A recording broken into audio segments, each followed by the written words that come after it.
Hello all of you wonderful people, Jules here for WhatCulture.com, and for today's Sermon on the Mount we're going to be talking about something positive for a change, a celebration of the power of acting and of moments where directors recognise that there are some takes that even when they include mistakes are definitely the one that needs to make it to the final edit. In fact, while all of these inclusions contain mistakes, errors and even physical pratfalls, each and every one of them is perfect because it actually carried some sense of the human element that would otherwise not have been caught on camera. So this is WhatCulture.com, and these are movie mistakes that directors refused to fix because the acting was too good. The malfunctioning T-Rex, Jurassic Park. Contrary to popular belief, it was always part of the plan for the T-Rex to break through the sunroof of the car in Jurassic Park to give the squishy meat bags inside a good old scare. But what wasn't planned was that whoever was controlling the T-Rex animatronic clearly got a little overzealous and hit the glass with enough force to crack it. As a result, the animatronic ended up chipping a tooth, though this wasn't actually evident in the final cut of the movie. However, Steven Spielberg decided to keep this take because the unexpected cracking of the plexiglass genuinely surprised and scared the young performers, prompting them to scream their lungs out with greater gusto than in any other setup. The results speak, or technically scream, for themselves because their fear is completely convincing and it becomes one of the most memorable, terrifying moments in a movie full of them. Gyllenhaal versus Mirror in Nightcrawler. Sadly, 2014's Nightcrawler did not have Jake Gyllenhaal wear blue makeup and grow a tail in order to play the famous X-Man. Instead, he portrays a photographer who gets involved in more and more dangerous acts whilst trying to snag the perfect scoop to sell to the papers. Gyllenhaal's character gets more and more unhinged as the plot goes on, to the point where he smashes up a mirror in frustration. Sadly for the actor, he went a little too method for his own good. Similarly to Channing Tatum in Foxcatcher, Jakey G really did crack the mirror by mistake, only he smashed it with his hand instead of his head. Whilst not in any danger of getting a concussion, Gyllenhaal did need multiple stitches after the accident, and his hand was in a bad way for the rest of the shoot. However, this was clearly worth it for the director Dan Gilroy, who used this take in the final cut. Nightcrawler was very well received when it first came out, including getting an Oscar nomination for Best Original Screenplay. Crazy to think then how different things could have gone if this moment were any worse. Jane Russell takes a dip. Gentlemen prefer blondes.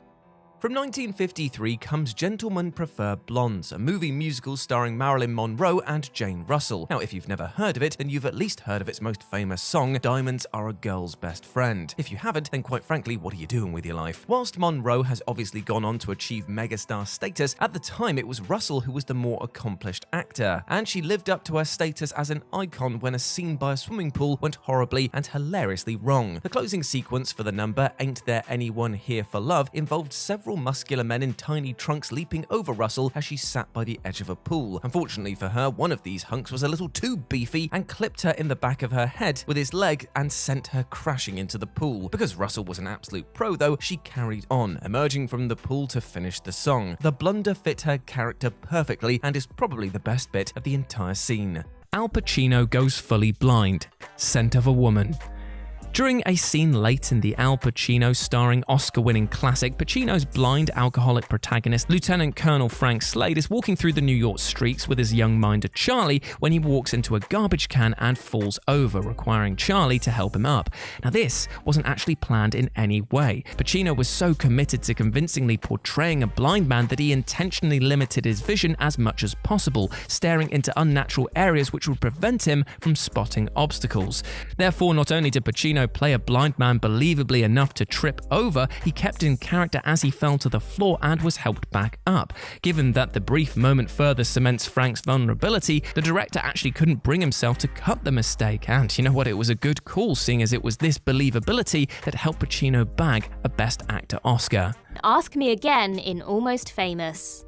It might have made absolutely zero money at the box office, but Cameron Crowe's Almost Famous is a delightful mixture of coming-of-age, road movie, and mockumentary that is still as fun to watch today as when it came out in 2000. It follows teenager William Miller as he tours with fictional band Stillwater whilst writing an article for Rolling Stone magazine. Along the way, he meets a groupie, or Band-Aid, Penny Lane. That can't be her real name, surely. Penny, who's played by Kate Hudson, takes a shine to William as it's clear the two are kindred spirits. At the end of the film, she asks him to come with her to Morocco, to which he replies, yes. The actor was unhappy with the way he delivered his response, as he should be, it was flatter than a pancake, and so improvised a line where he asked Hudson to ask him again. Hudson stayed in character, asked him one more time, to which he responded much more emphatically. This real-life slip-up actually fits the quirky nature of the film to a T. Brad Pitt's gravity-defying tears. Ad Astra. McBride ends up crying while in zero gravity, and you know what? It's an unscripted moment that came naturally to Pitt. After shooting the take, Brad Pitt informed Gray that the scene would need to be tweaked in post-production in order to have the tear drift away from McBride's cheek rather than roll down it, because, as you might expect, ain't no gravity here, pal. However, in a move that was a bit out of character for Gray, he denied Pitt's request and decided to keep the human element intact. In his own words, Gray told Pitt, "I'm sorry, I'm keeping it, the acting's too good, buddy. So screw you, laws of physics, as this is one take that clearly had enough weight to defy gravity." How I Learned to Stop Worrying and Love improvisation in Dr. Strangelove. Dr. Strangelove, or How I Learned to Stop Worrying and Love the Bomb, is one of Stanley Kubrick's maddest films. Just think about that for a second. Released during the throes of the Cold War, the movie parodies the conflict with the story of a warmongering general desperate to launch a preemptive strike against the Soviet Union. Alongside Peter Sellers as the eponymous doctor and a bunch of other wacky characters, the film also stars George C. Scott as General Buck Turgidson, chairman of the Joint Chiefs of Staff. In one scene from the movie's famous war room, Scott is speaking with the president. However, whilst pacing around, the actor tripped and fell, only to recover nicely by rolling straight into a standing position and carrying on. The sight of a high-ranking general essentially doing a roly-poly mid-speech does not seem out of place against the insane backdrop of Dr. Strangelove, so you'd be forgiven for thinking this was an intentional pratfall. Not at all. Scott really did stumble whilst delivering the lines and just kept on going. Kubrick clearly didn't mind, or he even thought it wasn't a mistake at all. Idris Elba punches Chris Pine. Star Trek Beyond. Now here's a tip for you, maybe don't damage one of the most valuable faces in Hollywood if you can help it. We're looking at you, Idris Elba, in 2016's Star Trek Beyond. The third installment in the so-called Kelvin timeline of Trek, Beyond sees Pine's Captain Kirk and the crew of the Enterprise attempt a rescue mission after receiving a signal from a drifting escape pod. Psych! It was actually a trap set up by the evil Krall, idiots! Krall, Elba's character, eventually gets into a scrap with Kirk during the film's dramatic climax, and things got a lot more dramatic when, whilst filming the scene, Elba accidentally clobbered Pine for real. The errant punch left Pine with a nice little black eye to remember his buddy Idris by. However, because he's a good actor, Pine carried on with the scene despite the fact that he'd just been battered by DCI Luther. Now, fight sequences are tricky to get right. They have to toe the line between being realistic and actually being safe, something Elba failed to do on this one occasion. No hate for the big man though, because he is a legend. Jamie Lee Curtis takes a sexy tumble. True Lies. James Cameron's True Lies is a brilliant and totally odd film, isn't it? A ludicrously entertaining action comedy with a wonderfully unexpected Golden Globe-winning performance from Jamie Lee Curtis as Harry Tasker's wife Helen.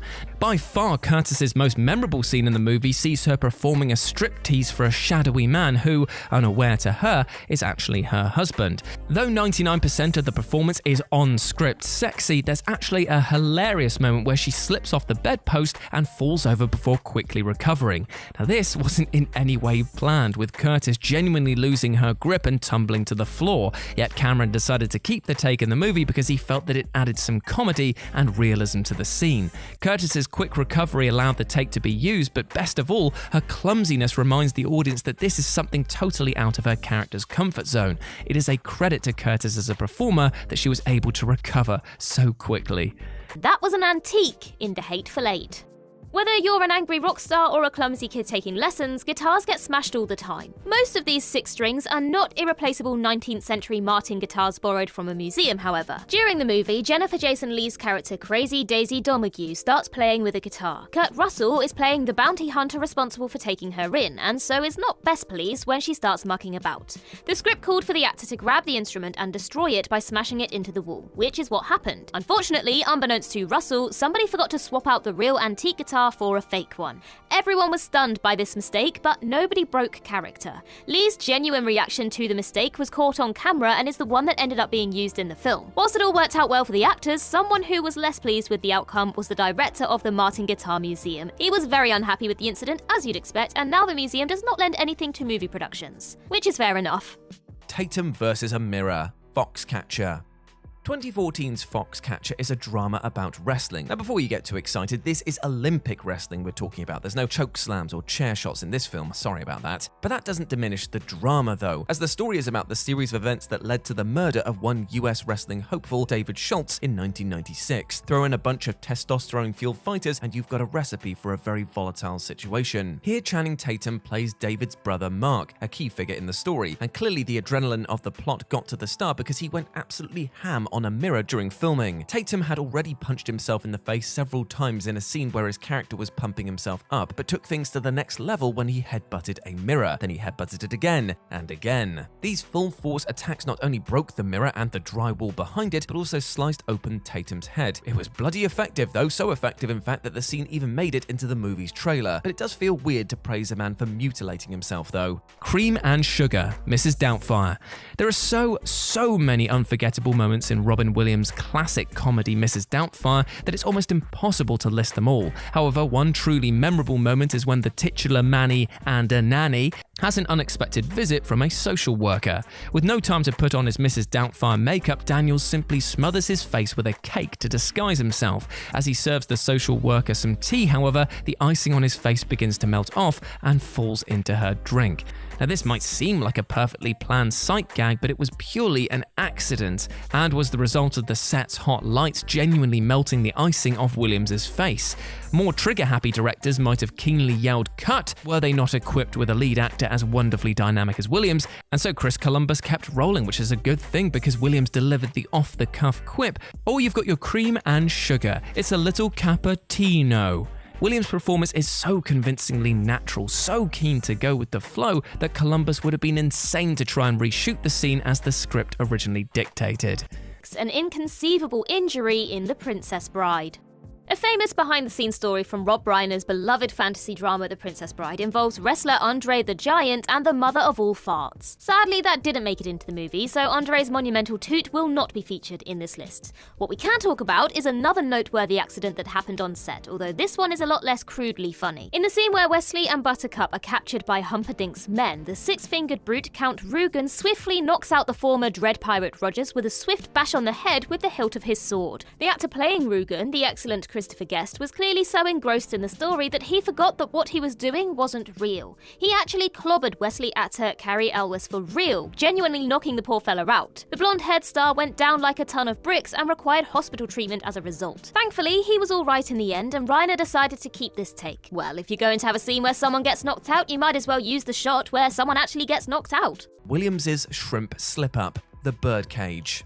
Deciding to cast Robin Williams as the most serious character in your movie might seem like a pretty strange idea on paper, but it definitely paid off in the 1996 comedy The Birdcage. The Birdcage is about a gay man, played by Williams, who pretends to be straight in order to impress the ultra-conservative parents of his prospective daughter-in-law. The only problem is that he owns a drag club in San Francisco. The movie is stuffed with really funny moments, one of which was actually completely unintentional. As the meeting between the two families slowly falls apart, Williams' character is horrified to learn that the big meal that he had planned has gone awry. He scolds his housekeeper Agador for messing up, as well as his son Val for failing to stay calm. But in the middle of his tirade, Williams slipped on the floor by mistake, but got right back up and carried on. This fall fit in perfectly with the chaos of the scene and serves to punctuate the tension with a bit of light comedy. The fact that you can tell the other actors are trying really hard not to corpse makes the whole thing even better. Viggo Mortensen breaks two toes, The Lord of the Rings, The Two Towers. In The Lord of the Rings, The Two Towers, there's a memorable scene where Aragorn, Legolas, and Gimli stumble across what they believe to be the burned corpses of Merry and Pippin. In his rage, Aragorn kicks an orc helmet, which Mortensen didn't realize was an actual steel helmet rather than a lighter prop, causing him to break two toes and consequently scream in agonizing pain while dropping to his knees. At first, director Peter Jackson didn't even realize that this was a gaffe and simply believed that it was just the actor being brilliant and tapping into something deeply primal and painful inside himself. Upon realizing the truth, however, Jackson decided to keep the take and use it in the final film, impressed that he continued to perform the scene without missing a beat. Dustin Guffman in Rain Man. Rain Man is a film built around the chemistry between Dustin Hoffman and Tom Cruise. The two legends play a set of brothers. Cruise is a fast-talking, suave salesman type, whilst Hoffman plays an autistic genius who struggles with real-world interactions. Over the course of the film, they must learn to bond as they were previously unaware of each other's existence. Tom Cruise was certainly aware of Dustin Hoffman's existence, especially when he farted whilst the two were sharing an enclosed space. In a part of the movie where the two brothers are in a phone booth, Hoffman's character Raymond lets rip whilst Cruise's Charlie is on the phone. You might think that this was in the script as yet another indicator of Raymond's social awkwardness. Nope, real fart. Hoffman even announced the passing of Wind for all to hear. Whether he thought it would fit the character or was just messing with everyone is unclear. Whatever his intention was, the scene stayed in the movie as Cruise was able to work this unexpected wrinkle into his dialogue. Imagine being such a respected actor that even your farts can't be cut from a movie. Kevin Nash gets stabbed. The Punisher.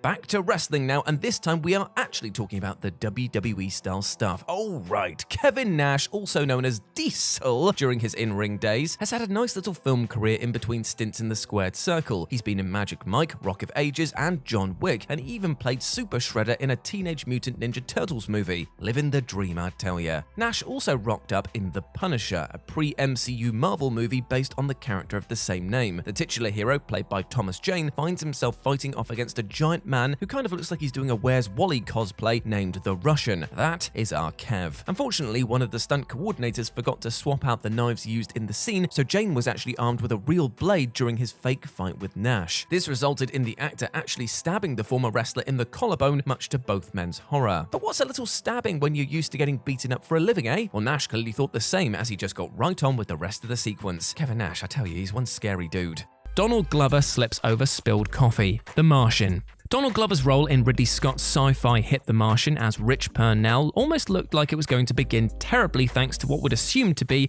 a take-derailing mistake in his introductory scene. Purnell wakes up in his office and immediately sips some coffee, only to realise it's gone cold and spits it out into a nearby basket, except that the basket had holes in it, causing the coffee to simply drip through it. Later in the scene, as Purnell walks across the room, he ends up slipping on the puddle of coffee he created before recovering and telling his colleague, "It's fine." Despite how clumsy on purpose this might have seemed, it was a genuine slip-up on Glover's part. Glover's fast recovery and snappy retort gave Scott enough of a laugh that he felt it merited inclusion in the final movie, helping accentuate the broadly accessible sci-fi tone. It may not have been a particularly big or showy role for Glover, but it's low-key fantastic all the same. Olaf tries again in Lemony Snicket's A Series of Unfortunate Events. Before it was a Netflix show and after it was a series of books, Lemony Snicket's A Series of Unfortunate Events was a movie. The narrative centres on the three Baudelaire children after they are left orphaned. They are set to inherit a rather large fortune once eldest child Violet comes of age. That is, if the nefarious Count Olaf doesn't get his hands on it first. A stage actor and the children's supposed legal guardian, Olaf is played eccentrically by Jim Carrey. Actually, we could have just told you he was played by Jim Carrey and you could have added the eccentrically part on your own. When Olaf first meets the children, he asks them why they look so glum. After giving a fairly muted response to hearing that their parents had just died, Olaf signals to Klaus to give him the line again so he can give a grander reaction. In reality, this was Carrey genuinely asking to do the line again. Through some clever editing and the fact that Olaf is meant to be a thespian, this error was able to be salvaged and fits right in with the rest of the movie. Gymnastics gone wrong. Blade Runner. Have you ever mentioned something to someone and then gone on to live to regret it? Well, that's exactly what happened to Daryl Hannah when she mentioned to director Ridley Scott that she was a former gymnast. This led to her performing her own stunts as Pris, an acrobatic replicant in the world of Blade Runner. In a scene where Pris is being pursued by JF Sebastian, Hannah used her abilities to make the scene look more realistic, but she actually overachieved on this, accidentally smashing elbow first into a car window when she messed up a stunt. This meeting of bone and glass did not exactly end well for the organic side of the equation, as Hannah chipped her elbow in 8 different places. Unfortunately for her, she was playing an unfeeling robot, and unfeeling robots don't get to cry when they hurt themselves. Hannah valiantly carried on with the rest of the scene, no doubt in excruciating pain. The window break take was kept in the final cut, glass smashing sound effect and all. Actually, we shouldn't really even say final cut, seeing as there's been about 2,000 final cuts of Blade Runner, and there'll probably be 2,000 more by the time this video comes out. Dustin Hoffman almost gets hit by a car. Midnight Cowboy. One of the most infamous bloopers in movie history occurs in the 1969 Best Picture-winning drama Midnight Cowboy, where Ratso and Joe are walking down a busy New York street when Ratso is almost hit by a taxi. The driver angrily honks his horn at Ratso, who promptly shouts back, "I'm walking here!" and slams his hand on the roof. Now, believe it or not, the presence of the taxi was a total accident, as the production team didn't have permits to shut down a New York street and so simply filmed Hoffman and Voight from afar on a public crossing. The driver jumped the light and the subsequent exchange was genuine. According to Hoffman, he wanted to shout, "We're shooting a movie here," but in an attempt not to blow yet another take, this being the 15th without success, he managed to keep his outburst from breaking the fourth wall. But the entire moment is just so perfect, especially with Ratso's believable frustration as he escorts his Texan pal Joe around the city, that it only added to the film's kitchen sink realism. While it is technically a mistake, there was really nothing to fix for what it added to the scene. One tough little girl in Willy Wonka and the Chocolate Factory. If you know anything about the filming of the first big screen adaptation of Charlie and the Chocolate Factory, then you'll know that many of the young actors involved had a pretty terrible time. The production was ruthless, often dropping surprises on them to capture their genuine reactions. The whole psychedelic boat trip scene with the beheaded chicken? Yeah, only Gene Wilder knew that was going to happen. As it turns out, it wasn't just the 5 golden ticket winners who suffered on set. During the movie's opening song, the ever-hummable Candyman, Bill the sweet shop owner serenades a room full of kids about the wonders of chocolate. As he opens a section of the counter up to walk out onto the shop floor, you can see him clearly catch one of the extras right under the chin. Despite taking a full uppercut, the little girl carries on as if nothing ever happened. Honestly, someone check this kid for super serum. To be honest, it's not like the blow was going to knock any of her teeth out. With the amount of sugar she'd just consumed, she probably didn't have any left anyway. Fred Fenster farts. The usual suspects. Look, you can pretend to enjoy the more sophisticated things in life as much as you want to, but there's no denying that farts are funny. Nowhere is this better exemplified than in the famous lineup scene from 1995's The Usual Suspects. The scene was supposed to be played straight, with each member of the row stepping forward and saying their lines in a conventional manner. However, when you get 5 actors with big personalities in a room together, well, they're bound to muck about. The group kept on making each other laugh, to the point where it was decided that the scene would be done with a comedic tinge. And one of the reasons they kept laughing was because of Benicio del Toro's inability to hold in gas. According to the reports from the set, the Puerto Rican actor broke wind about a dozen times during various takes of the scene, to varying degrees of hilarity from his co-stars. That's why when his character Fred Fenster steps forward to do his lines, the rest of the suspects start tittering. And it's a scene that is definitely even funnier in hindsight. Leonardo DiCaprio cuts his hand mid-take, Django Unchained.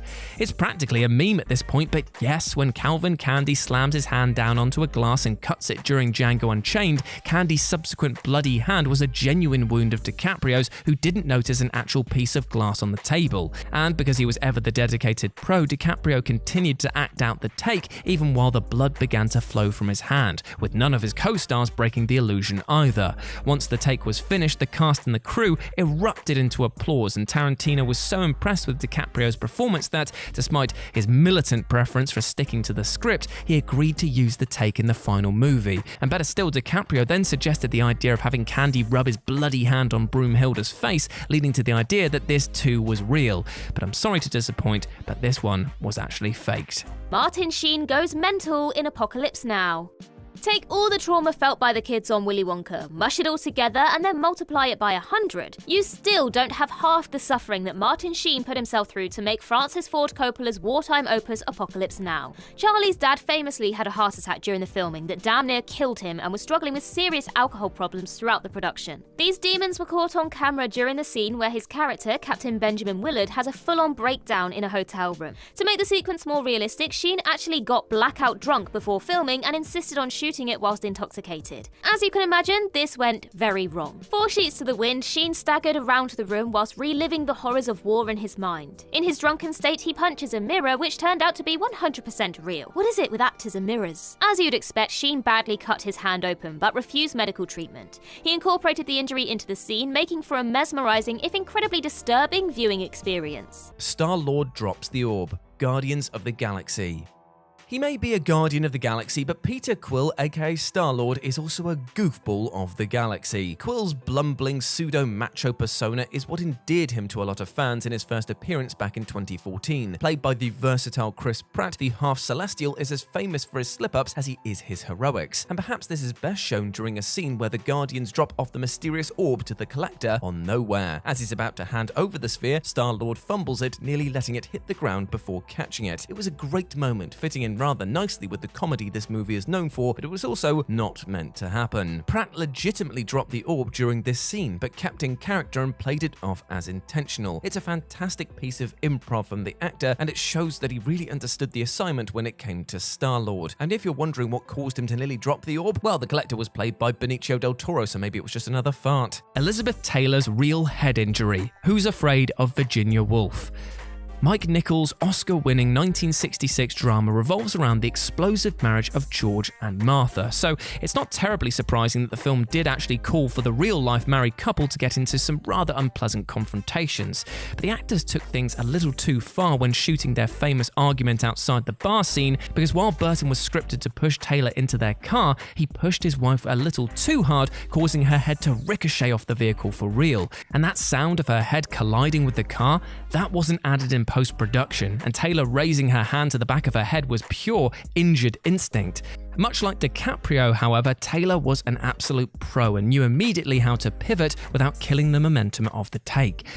Taylor kept acting out the scene while working her discomfort into it. Her glassy eyes and struggle to maintain her breath were absolutely real, which combined with the brilliantly barbed dialogue made for one hell of a performance. Now, Nichols clearly knew he had something special in the making and didn't rush to call cut, and ultimately decided that this was the take to be used in the movie. And for her suffering, Taylor ended up winning her second Best Actress Oscar, so it seems that it was worth it in the end. Malfoy misremembers in Harry Potter and the Chamber of Secrets.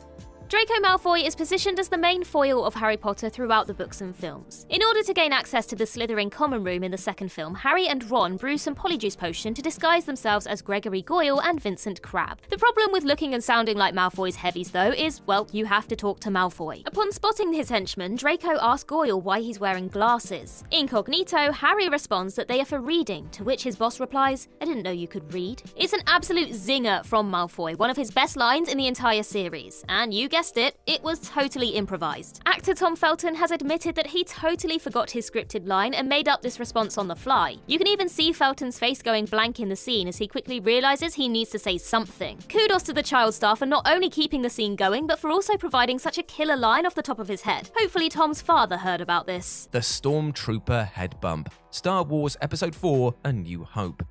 An extra in a big white helmet misjudged the height of a door and banged his head on it whilst walking forward. That is it. That's the goof, and yet this moment has lived on in cinema history since the late 1970s. In the original Star Wars movie, a group of stormtroopers are searching for Luke Skywalker's party of infiltrators aboard the Death Star. The door opens vertically, the troopers walk in, and the iconic head bump takes place. At the time, fans probably thought nothing of it. They probably didn't even notice because the actor playing the trooper carried on so brilliantly. But over time, as more and more people noticed the smack, this moment has gained a life of its own. Unidentified head-bumping stormtrooper, as he's become known, is a meme-loving Star Wars fan's dream come true. Even George Lucas is a fan, adding in a special bonk sound effect to remastered editions of the movie so that you definitely notice it. Though a few different people have claimed to be the trooper, his real identity will likely never be known. And this is a crying shame, as we all owe a great debt to this actor and their poor field of vision.